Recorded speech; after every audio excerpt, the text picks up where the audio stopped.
Boa noite, pessoal, ou boa tarde, né? Ou bom dia, conforme o horário que você está vendo esse vídeo aí no YouTube. Já quero pedir para você se inscrever no meu canal, né? Ativa o sininho embaixo quando tiver um novo vídeo e seja bem-vindo aí, né? A mais um vídeo da nossa série sobre o Apocalipse. O pessoal tá chegando aí já vão me dando um ok se o áudio tá legal. Como é que tá para vocês aí, pessoal? Me dá um ok aí. Né? Lembrando que hoje nós vamos falar do capítulo 5 do livro de Apocalipse, tá?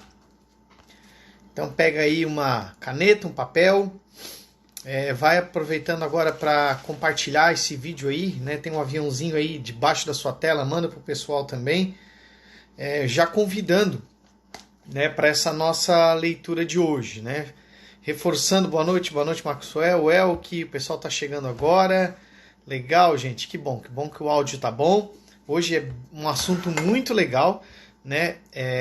E aí já peço para que vocês também aproveitem aí para comentar como é que tem sido essa jornada dentro do livro do Apocalipse para vocês.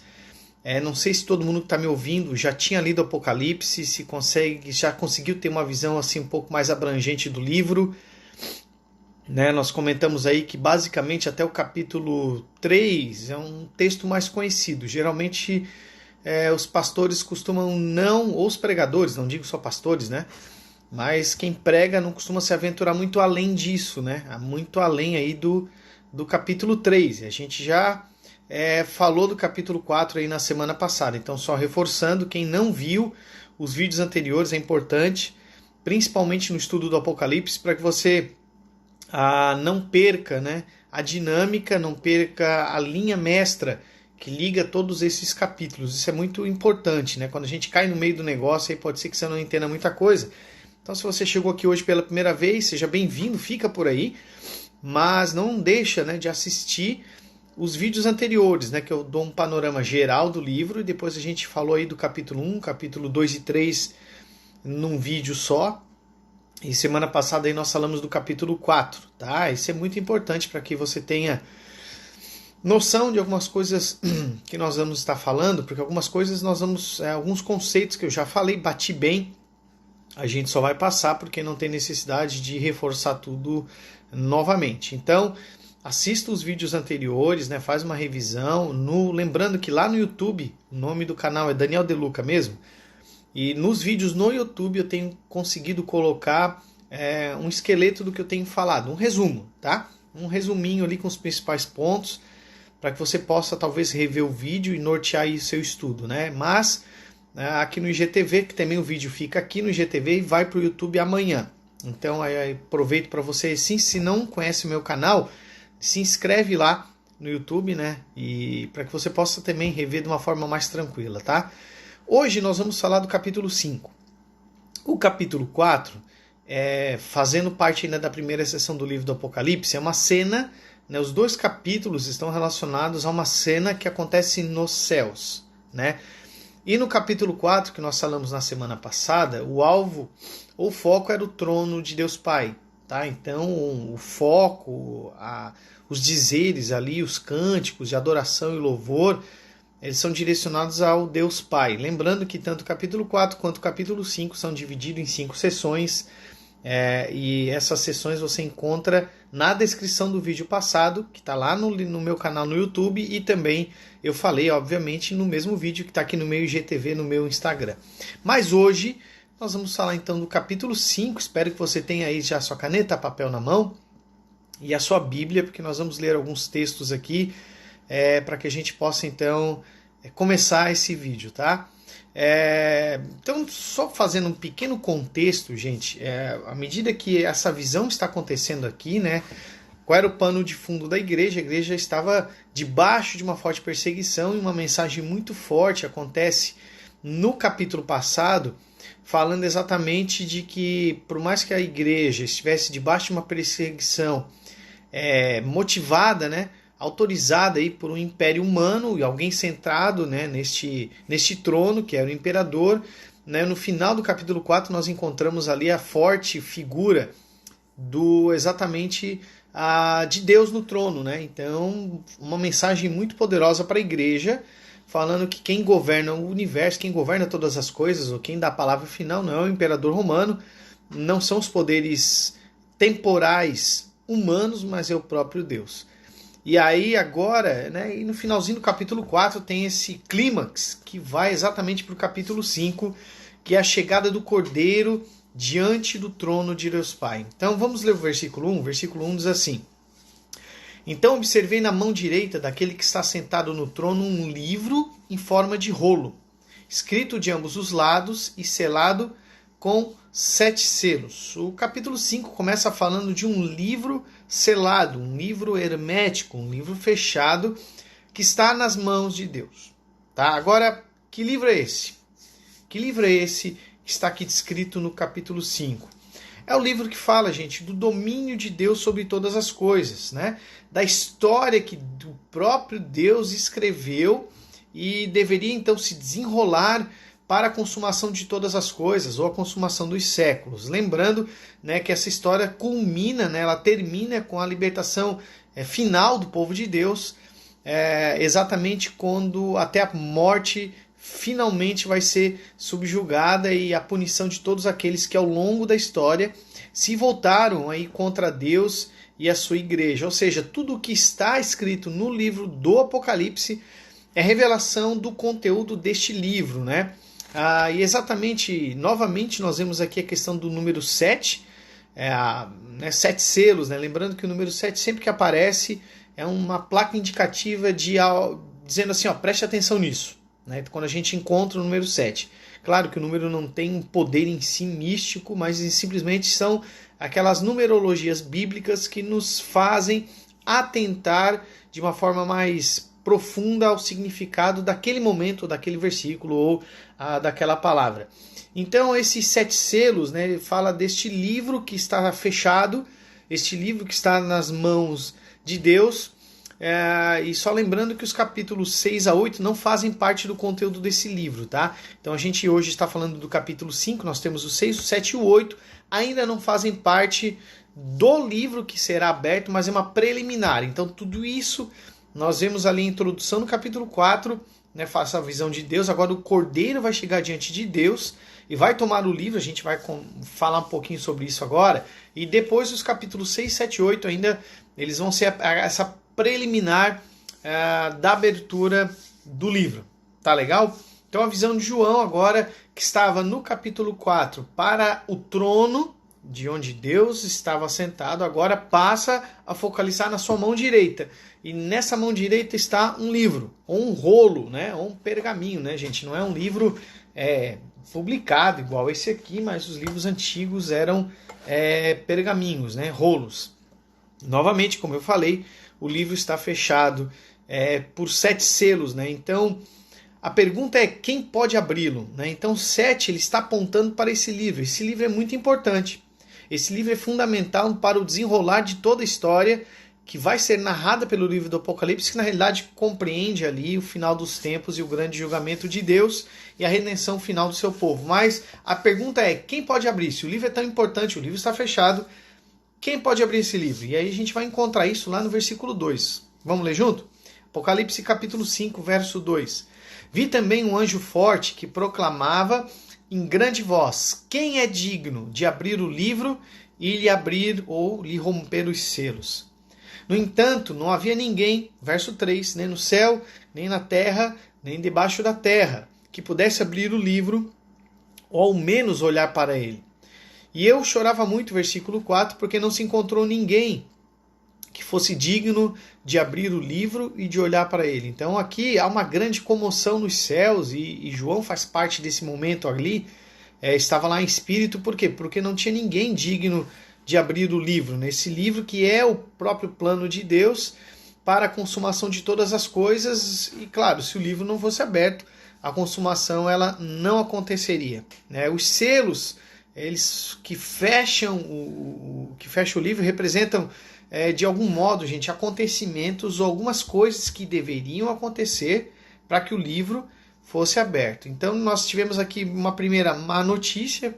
E que má notícia é essa? Que o livro está fechado e que não há ninguém nos céus, na terra e debaixo da terra que é digno ou foi achado digno para abrir esse livro. Mas aí a gente vem agora com a boa notícia, uma estrutura bíblica também de narrativa, né? Eu venho com a má notícia e encaixo então uma boa notícia. E aí nós vamos ler o versículo 5, acompanhe comigo aí. Então dos anciãos consolou-me afirmando, não chores, pois o leão da tribo de Judá, a raiz de Davi, venceu para abrir o livro e romper os 7 selos. Verso 6. Nisso aconteceu que reparei no meio do trono e dos 4 seres viventes e entre os anciãos em pé. Então, antes de continuar o versículo, veja, no meio daquela visão ainda do capítulo 4, aquela visão de abertura nos céus, no meio do trono dos 4 seres viventes, né, que a gente já falou que representam toda a criação, e dos anciãos, que a gente já viu que não são anjos, mas são figuras humanas, exatamente porque usavam vestes brancas, usavam uma coroa, né? Isso faz menção a seres humanos e não a anjos.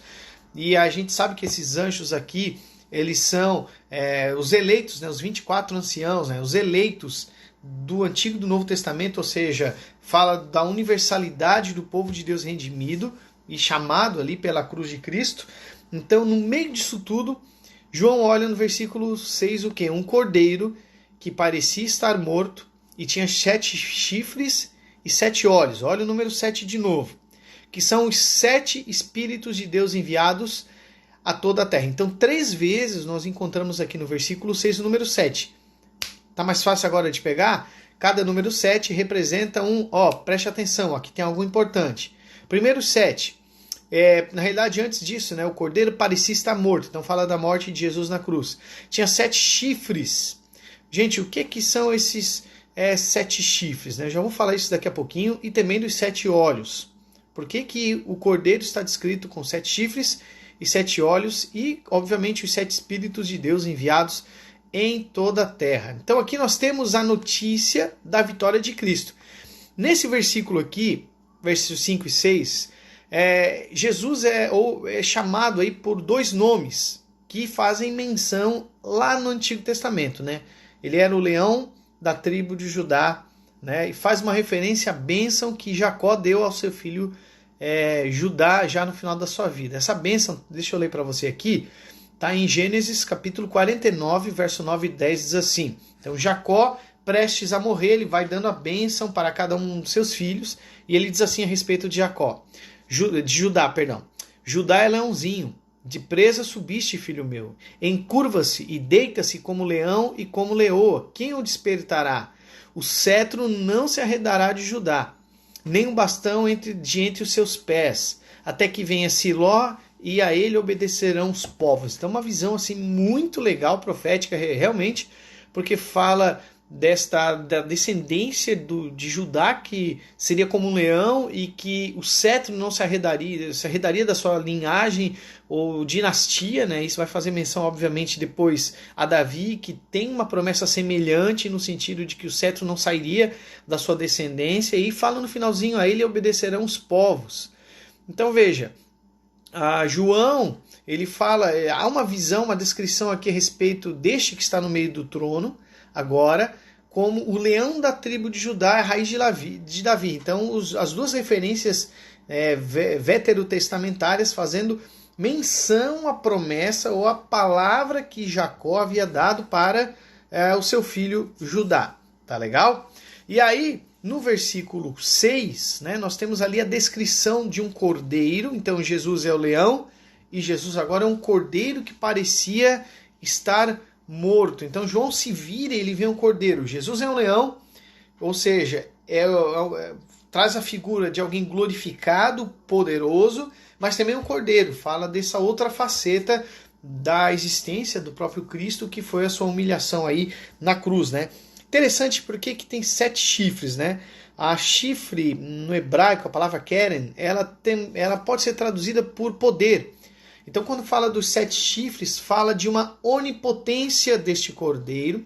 E quando fala dos 7 olhos, fala da onisciência, tá? Não é que o cordeiro tinha 7 olhos literais e nem 7 chifres, mas é uma simbologia, lembrando, né, que a Bíblia explica a Bíblia, que os símbolos também são representados em outros lugares da Bíblia. E aqui, neste caso, os 7 chifres fazem menção a este cordeiro que parecia estar morto, mas agora tinha 7 chifres, ou seja, era todo poderoso.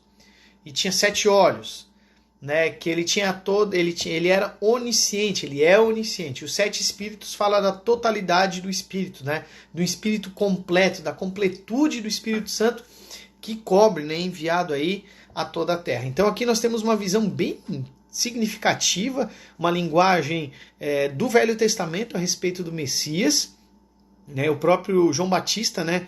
Quando ele vê a Jesus, ele olha, esse aí é o Cordeiro de Deus que tira os pecados do mundo. Então João, naquele momento, na transição entre Velho e Novo Testamento, também não deixa de ser uma linguagem veterotestamentária, né? Essa questão do Cordeiro, mas agora é um Cordeiro, mas é um leão também, um Cordeiro humilhado, mas um leão exaltado, um leão poderoso, e um Cordeiro agora sim, depois da ressurreição, todo poderoso, todo onisciente, pleno do próprio Deus. Só fazendo um parênteses aí, né, não esquece de acessar lá o meu canal no YouTube, Daniel De Luca, ativar o sininho, ficar por dentro, porque o resumo do que eu estou falando vai ficar lá no YouTube, tá? Então hoje a gente fala do vídeo, amanhã esse vídeo, hoje ainda está aqui no IGTV, para você poder rever ali aqui no Instagram, mas amanhã eu faço o upload lá para o YouTube para que você possa revê-lo também. Legal? Até aqui, ok, pessoal? Tá indo muito rápido, tá tranquilo. Estamos aí no verso 6, tá? Eu tô procurando explicar de uma forma mais tranquila. E anote suas dúvidas aí, a gente talvez converse um pouquinho no final, né?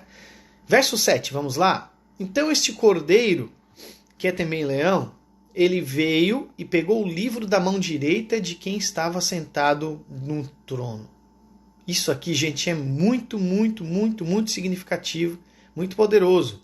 Porque nós vimos no começo do capítulo que não havia ninguém que era digno, ninguém digno nos céus, na terra ou debaixo da terra, que era capaz ou era digno de pegar esse livro. Então, de repente, João, no meio daquela comoção geral nos céus, porque não havia ninguém digno, ele vê um cordeiro humilhado, mas um cordeiro agora que temeu um leão, porque ressuscitou e tem o poder.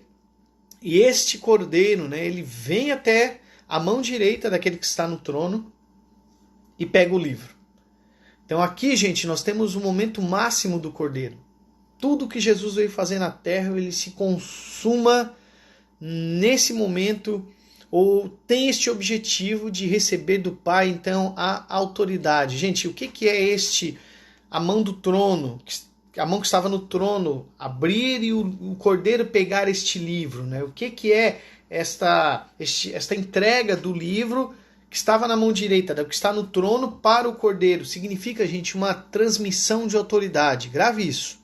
Uma transmissão de autoridade, de poder e de governo. O livro, fechado com os 7 selos, está na mão daquele que está no trono. Não havia ninguém digno de abrir aquele livro.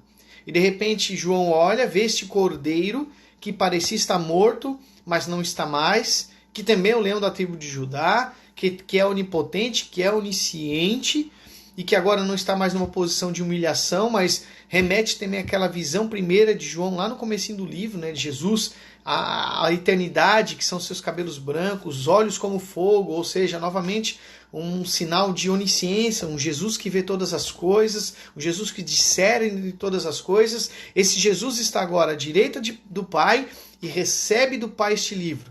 Há uma transmissão então de governo, poder e autoridade, e este Jesus está agora reinando. É interessante porque quando Jesus aparece ressuscitado, vocês lembram o que Jesus fala em Mateus 28:18? Alguém lembra desse texto? Jesus ressuscitado, o que Jesus fala em Mateus 28:18?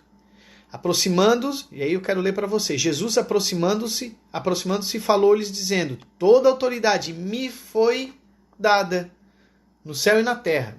Gente, quando que a autoridade foi dada a Jesus nos céus e na terra? Exatamente neste momento da visão de Apocalipse, capítulo 5, versículo 7. Quando o Cordeiro agora ressuscitado recebe o livro, ele recebe do Pai o governo, ele recebe a autoridade sobre céus e terra. Então, por que Jesus falou isso em Mateus 28:18, porque ele já tinha, exatamente, Ricardo, ele já tinha recebido aqui no versículo 7 do livro do Apocalipse, no capítulo 5, esta autoridade. Olha que legal como a gente vai destrinchando o livro do Apocalipse e vendo que isso tem conexão com o que está escrito nas cartas pastorais. A gente vai ler daqui a pouquinho o texto de Paulo, muito interessante. Faz menção com as palavras do próprio Cristo depois de ressuscitado, e aqui nós fizemos exatamente menção a uma delas, né? Então Jesus fala, olha, foi-me dado toda a autoridade. Por quê? Porque ele foi achado digno diante de Deus, né, como filho, e ele recebe, depois de ressuscitar, este livro que estava fechado. Para corroborar isso, olha o que Estevão, né, prestes a ser morto ali pelo Sinédrio, olha a descrição que Estevão faz de uma visão que ele tem nos céus. E esse texto está em Atos, capítulo 7, versículos 55 e 56, diz assim: Mas Estevão, cheio do Espírito Santo, fitou os olhos no céu e viu a glória de Deus e Jesus que estava à sua direita. Olha aí, mais uma vez essa figura de alguém à direita de Deus Pai. E disse, eis que vejo os céus abertos e o Filho do Homem em pé à direita de Deus. Então, Estevão tem essa visão de Deus, do trono de Deus, e de Jesus glorificado à sua direita governando. Gente, até quando vai esse governo de Jesus? Quando é que você acha que vai terminar? Você tem ideia? Porque em algum momento da história, este governo foi dado a Jesus. Esta autoridade foi dada a Jesus. Isso a gente sabe que aconteceu no momento pós-ressurreição, né? E a gente acabou de ler o texto, que é em Apocalipse capítulo 5, verso 7. Agora olha que interessante, Jesus recebe essa autoridade e ele vai novamente entregar para o Pai. Sabia disso? Essa autoridade, este governo, é por isso que nós cremos que o milênio já aconteceu, exatamente, final do milênio, né? Então nós já estamos no milênio e Jesus ele está reinando hoje. Jesus não vai reinar lá na frente, no meio de uma Jerusalém, com os salvos no meio da cidade, e de repente os não salvos vão atravessar o milênio. Esqueçam tudo que vocês aprenderam sobre o milênio. A gente vai falar do milênio lá no final do livro do Apocalipse. Então até lá, tentem deletar tudo que vocês sabem sobre o milênio, tá? Que fala de que Jesus vai reinar só lá no final. Não, Jesus está reinando hoje. Mas, eu quero te falar isso.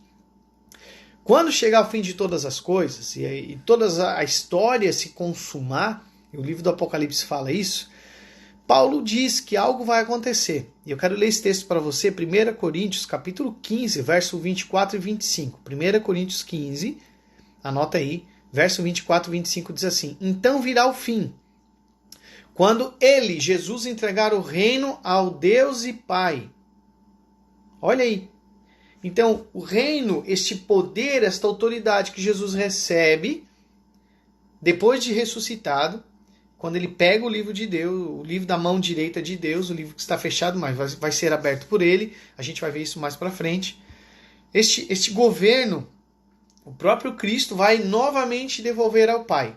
Né? E o texto diz para que Deus seja tudo em todos. Né? Mas olha o que diz o texto de 1 Coríntios 15. Né? Então virá o fim, quando ele entregar o reino ao Deus e Pai, quando houver destruído todo o principado, bem como toda potestade, todo poder, porque convém que ele reine. Ele quem? Jesus. Até que haja posto todos os inimigos debaixo dos pés.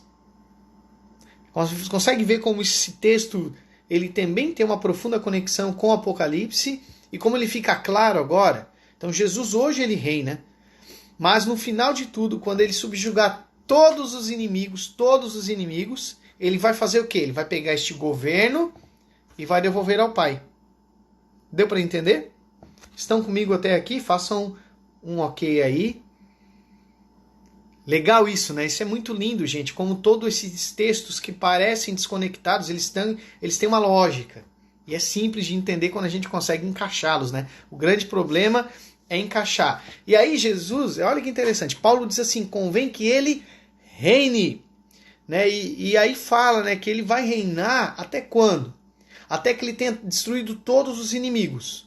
E aí vai entrar a besta, o anticristo, o falso profeta, mas tem um último inimigo. Tem um último inimigo que vai ser derrotado somente na volta gloriosa de Jesus. Este inimigo vai ser derrotado quando todos os santos ressuscitarem. Alguém consegue me falar que inimigo é esse? Pensa aí. Qual é o último inimigo a ser vencido antes de que Jesus ele devolva este governo, esta autoridade ao Deus Pai? Alguém consegue me falar? Quem que pode me falar? Quem é o último inimigo que Cristo precisa derrotar? Ele vai derrotar a besta, o falso profeta, todo o principado, toda a autoridade humana, todo o governo, tudo isso vai cair. Mas tem um último inimigo que vai ser derrotado apenas quando Jesus voltar. Porque o que vai acontecer quando Jesus voltar? Exatamente, Rita, a morte. E é o que Paulo fala exatamente em seguida desse texto, né? Não é Satanás nem o Hades, é a morte. Olha o que diz ali, o último inimigo, 1 Coríntios capítulo 15, verso 26. O último inimigo a ser destruído é a morte. Anota aí, 1 Coríntios capítulo 15, verso 26. Então, lá em Apocalipse, Jesus recebe este governo, ele recebe essa autoridade do Pai e ele está reinando. Ele está reinando nesse exato momento. Na realidade, desde a sua ressurreição. E ele vai destruir todos os inimigos, todos. Inclusive aqueles que ainda vão aparecer aqui no livro do Apocalipse. E no final, quando ele destruir e derrotar a morte, isso vai acontecer na sua volta, né, no arrebatamento, porque vai acontecer o encontro de Jesus com todos os santos nos ares e o fim de todas as coisas. E a partir dali não vai haver mais morte. Lembra que fala em Apocalipse também? Não vai haver mais morte, mais nem doença, nem pranto, nem choro, nem lágrimas. Isso é essa visão gloriosa do finalzinho do texto de Apocalipse. Naquele momento, quando Jesus derrotar a própria morte, Jesus vai fazer o quê? Devolve esta autoridade ao Pai, para que o Deus Pai seja tudo em todos. Então essa é a lógica bíblica por detrás, né? E que move toda esta ação de Jesus. É legal quando a gente começa a conectar no nosso cérebro aí todos esses acontecimentos, né? Então vamos continuar, gente. Por que é importante gravar isso? Quando, gente, a perguntinha é quando é que Cristo foi entronizado? Jesus foi entronizado como Senhor do Universo na sua ascensão. Então depois que ele morre e ressuscita, ele tem o poder de governar agora. Ele governa, foi-lhe dada autoridade nos céus e na terra. É por isso que só então, depois deste momento onde ele ressuscita e aparece então os discípulos, exatamente nesse texto de Mateus, que ele fala, agora vocês vão para todas as nações, pregam o evangelho, façam discípulos, por quê? Porque eu estou mandando, eu tenho autoridade, eu recebi essa autoridade, né? Então, um spoilerzinho ali de Apocalipse 20 é que muitas pessoas pensam assim, tem dificuldade, quando elas leem lá para frente que o diabo descomplicando Apocalipse, é por aí, né? Mas, por exemplo, assim, deixa eu pegar um texto aqui, que isso aqui é muito legal, Apocalipse capítulo 20. Né? Por que Jesus agora pode falar isso? Quer ver? Deixa eu dar um spoiler aí do texto de Apocalipse capítulo 20. Então vi descer do céu um anjo, tinha na sua mão a chave do abismo e uma grande corrente. E ele segurou o dragão, a antiga serpente, que é o diabo, Satanás, e o prendeu por 1000 anos. E aí as pessoas pensam que essa prisão de Satanás, ela é uma prisão onde Satanás ele não pode mais fazer nada. Boa noite, Rabina. Que honra tê-la aqui conosco, minha amiga do coração. Um beijo para você. Então veja, Satanás aqui lá no capítulo 20, eu só vou dar um spoilerzinho aqui, mas a gente vai tratar com todos os detalhes quando chegar a hora. Diz assim, que no versículo 2, o diabo foi preso. Para quê? Verso 3. Para que não mais enganasse as nações até se completarem os 1000 anos. Então, olha só, eu já falei que os 1000 anos compreendem um período de tempo entre a primeira e a segunda vinda de Jesus. Lembra que eu falei isso? E que o próprio texto de Apocalipse diz que o diabo está preso. mas está preso de que modo? Que ele não engana mais as nações. O diabo não tem mais poder para enganar as nações. Ou seja, aquilo que antes era restrito, pensa comigo, gente, o evangelho antes, a mensagem de Deus, ela estava restrita à nação de Israel, apenas a Israel. Toda a revelação de Deus basicamente é com a nação de Israel. Quando Jesus vem, morre e ressuscita, agora que ele recebe lá, como fala em Apocalipse 5:7, essa autoridade, o governo de Deus Pai, com esta autoridade nas mãos, ele fala para os discípulos, agora vocês vão em todas as nações. É por isso que Jesus não foi para as nações. E é por isso que agora ele manda os discípulos para todas as nações. Por quê? Porque ele prendeu o valente. Então, quando Jesus cita aquela parábola, né, do valente, que vem o mais valente, o amarra e saqueia os bens, aquele valente que é preso é o diabo. O que é mais valente que ele é Jesus. Jesus está falando a respeito do que iria acontecer no futuro, quando ele ressuscitaria, que ele saquearia os bens do diabo, ou seja, ele amarrou o diabo, e hoje o diabo não pode fazer uma coisa, porque ele está preso. O que ele não pode fazer? Enganar as nações. O que é isso? O diabo não pode chegar numa fronteira, vamos colocar dessa forma, e dizer assim, ó, aqui nesse país o evangelho não entra. Ele não pode fazer isso.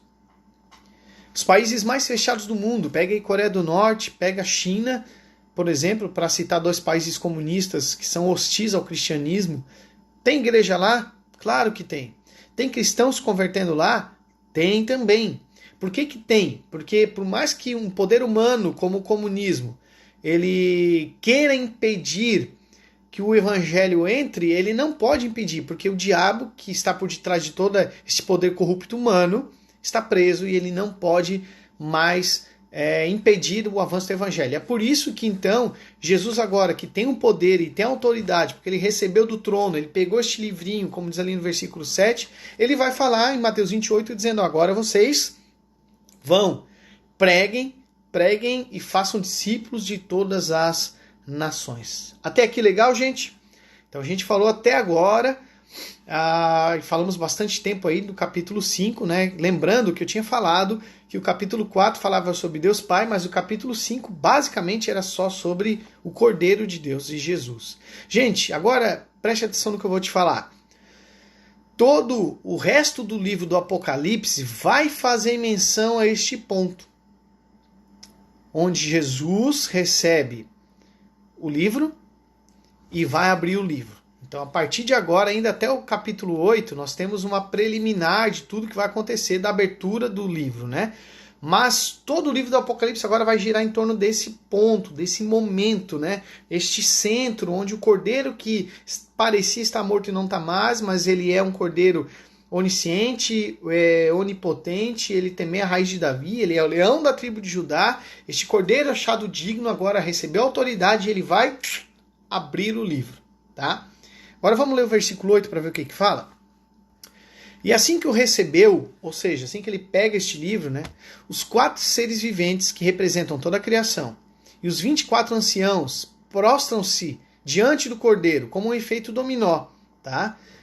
Então todas as criaturas, ou seja, toda a terra vai se dobrar diante do cordeiro, é o que o próprio Bíblia diz, né, que todo joelho se dobrará e toda língua confessará que Jesus Cristo ele é o Senhor, tá? Então, que depois, guarda essa pergunta que depois eu falo dela aí. Cada um deles, né, verso 8 ainda, cada um deles tinha uma harpa e taças de ouro cheias de incenso, né? Lembrando que o incenso fala de oração, que são as orações dos santos. Na realidade eu falei, está escrito no verso 8 ainda, porque ele já, próprio texto já interpretou. Verso 9, e eles cantavam um cântico novo. Tu és digno de tomar o livro e de abrir os seus selos, porque foste morto e com teu sangue compraste para Deus homens de toda a tribo, língua, povo e nação. Ou seja, o número 4 aí fazendo menção à figura humana, né? A todas as tribos, línguas, povos e nações. Tu os constituíste reino e sacerdotes para o nosso Deus, e assim reinarão sobre a terra. Né? Então, Jesus ele pega este livro, né, e constitui então uma nova nação de reis e sacerdotes com uma missão, né, uma autoridade dada pelo próprio Cordeiro, que foi dada por Deus para o Cordeiro, e ele comissiona a sua igreja então a pregar o evangelho em todas as nações. Aquilo que antes era somente para o povo de Israel, né? As boas novas eram confinadas aos limites geográficos da nação de Israel, agora está sobre exatamente toda a terra. Verso 11, estamos chegando aí ao final do capítulo 5. Então reparei, verso 11, e ouvi a voz de grande multidão de anjos ao redor do trono, e dos seres viventes, e dos anciãos. Olha aí, que nós temos agora anjos, seres viventes e anciãos, né? Por isso que a gente falou antes que os anciãos aqui não são figuras angelicais, são representantes dos eleitos do Antigo e do Novo Testamento, cujo número era de milhares, de milhares, de milhões e de milhões. Verso 12, eles proclamavam em alta voz, digno é o Cordeiro, que foi morto, de receber a plenitude do poder, riqueza, sabedoria, força, honra, glória e louvor. Ou seja, os atributos dados em louvor e adoração a Deus Pai no capítulo 4, agora são repetidos aqui no capítulo 5 na figura de Deus Filho, os mesmos atributos, a mesma potência, o mesmo poder, a mesma adoração dada agora ao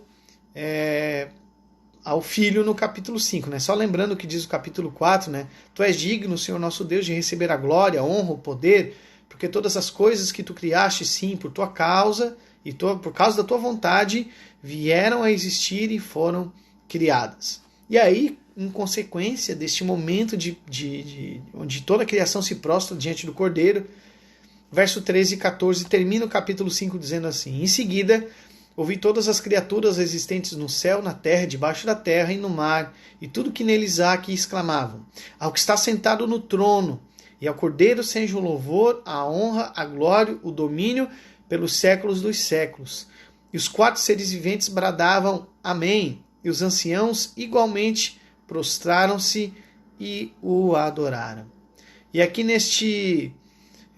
assim como nós terminamos o capítulo 4, né, com Deus sendo entronizado no meio dos louvores de toda a sua criação, agora o final do capítulo 5 agora é o Cordeiro de Deus que também está sendo entronizado no meio dos louvores de toda a criação. E, gente, o que é interessante é porque assim que Jesus recebe esta autoridade, ele não espera para agir, ele vai agir imediatamente. Então, assim que Jesus chega nos céus e recebe essa autoridade de Deus Pai, que a gente viu no versículo 7, o que Jesus faz? Começa a agir. E esta ação de Jesus é que nós vamos estudar no capítulo 6, que vai ser nesta quinta-feira, às 22 horas, não vai ser hoje. Deixa eu ver o horário. Avançamos bem no horário hoje. Então, agora, neste momento, a gente encerra aí a nossa leitura, né? A nossa explanação descomplicada, como diz ali a Elke, o nosso Apocalipse descomplicado aí do capítulo 5, tá legal?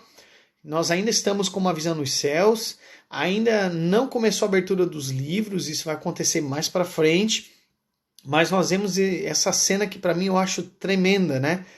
Essa expectativa que é criada no capítulo 4, de toda a criação adorando, se prostrando diante de Deus. De repente há um livro, este livro está fechado, ninguém pode abrir esse livro. Quem pode abrir esse livro? E se o livro não for aberto, a história da consumação de todas as coisas não vai acontecer, até que chega e aparece um cordeiro, que parecia estar morto, mas não está mais. Porque agora é um cordeiro que é onipotente, onisciente, que é um leão, ou seja, ele tem todo o poder, ele é a raiz de Davi, e este cordeiro, ele recebe esta autoridade, como nós falamos ali, de Deus Pai, e a partir dessa autoridade, então, é o que Jesus, é por isso que ele fala lá no finalzinho do Evangelho de Mateus, que foi-lhe dada toda a autoridade nos céus e na terra, então ele disse para os seus discípulos, vão. Né? E até quando Jesus vai reinar? Jesus vai reinar durante o período do milênio. Lembrando o que é o milênio, estou dando um reforço aí para quem começou a ver hoje os vídeos. O milênio é um período de tempo, não é 1000 anos literais, nunca foi, mas é o período de tempo entre o finalzinho da primeira vinda de Jesus, sua morte e ressurreição, até a segunda volta. E aí o que acontece na segunda volta, gente? O que acontece na segunda volta? Juízo final, juízo do trono branco, a volta de Jesus, a grande ressurreição. dos ímpios para a condenação interna, mas dos eleitos, né? Dos salvos para a vida eterna com Jesus Cristo. E por isso que o último inimigo a ser derrotado é a morte, e a morte não vai fazer mais parte da nossa existência. É por isso que Paulo diz em 1 Coríntios 15, a partir do verso 24, que convém, né, que Jesus reine até que todos os inimigos estejam debaixo dos seus pés. O último inimigo a ser derrotado é a morte. E o que é que Jesus vai fazer quando tiver derrotado a morte? Se ele recebeu a autoridade, aqui no capítulo 5 do livro do Apocalipse, ele vai devolver essa autoridade a Deus. Este poder e o governo a Deus, para que o próprio Deus seja tudo em todos para sempre. Amém, pessoal? Dúvidas? Perguntas? Lembrando que se você ainda não se inscreveu no nosso canal, lá no YouTube, procura lá Daniel De Luca. Esse vídeo mais tarde vai estar lá com um resuminho do nosso estudo de hoje, né? A Elke tinha perguntado, deixa eu ver se eu acho aqui, Elke. Mas a multiplicação da maldade é humana, sim, humana e diabólica, né? Ela vai acontecer e vai aumentar momentos antes aí da volta de Jesus. Tá legal? Alguma dúvida, gente, que ficou sobre o livro sobre hoje? Como é que foi para vocês? Me deu um ok? Todo mundo conseguiu entender? Queria pedir novamente, né, que vocês pudessem comentar nesse vídeo aqui depois, como é que foi, como é que tem sido essa série para vocês? Tem valido a pena estar comigo aí 2 vezes por semana para aprender de um conteúdo aí inédito, porque pouca gente acaba se aventurando pelo livro do Apocalipse. Eu falei ali, Elke, que essa maldade humana é fruto do pecado mesmo, né? Então ela é humana e diabólica, né? Mas ela vai ser derrotada aí na volta de Jesus, tá? Então comentem para mim. Deixe um comentário depois, como é que tem sido para vocês. Tem ficado claro sobre os filhos da escrava?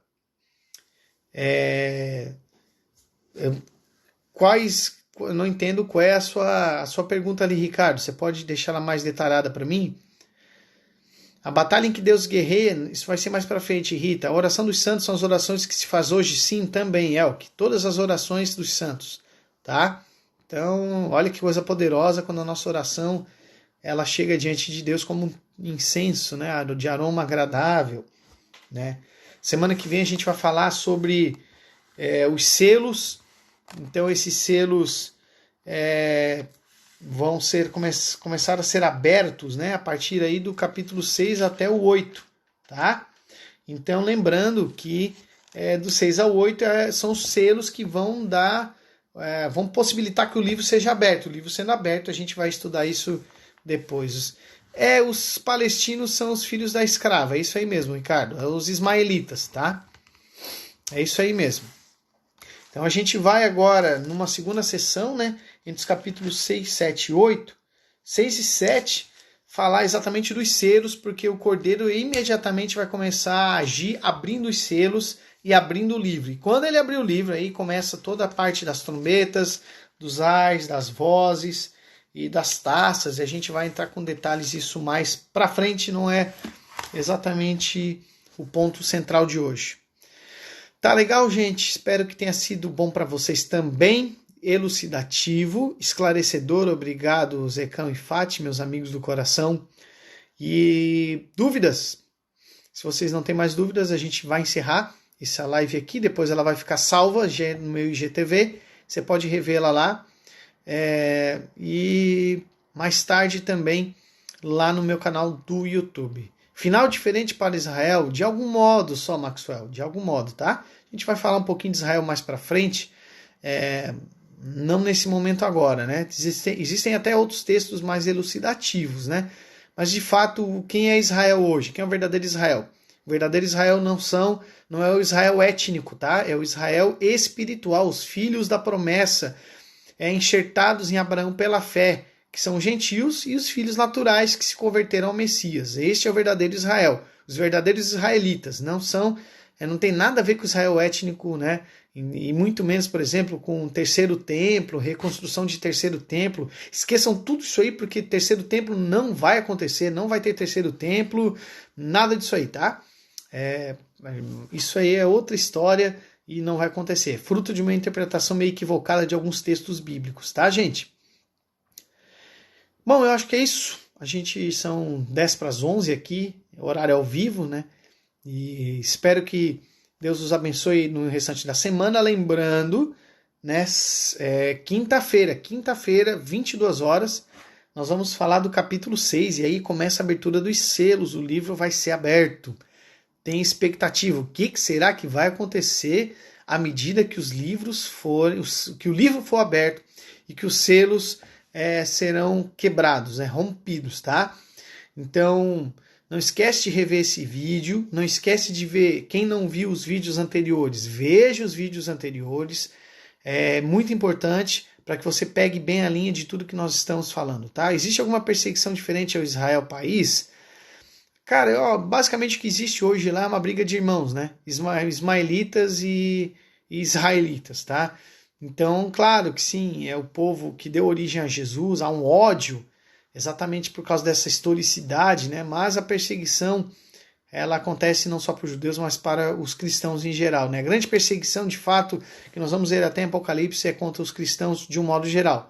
Não é contra Israel étnico. Tá legal? Gente, acho que é isso. Quero agradecer mais uma vez a presença de todos, né? Neste frio aí, desta segunda-feira, e logo logo a gente se fala por aí. Um beijo grande no coração. Eu vou ficando por aqui. E quinta-feira, tá? Quinta-feira, 22 horas, a gente dá continuidade ao nosso estudo. Um beijo grande e até nosso próximo encontro. Tchau, tchau.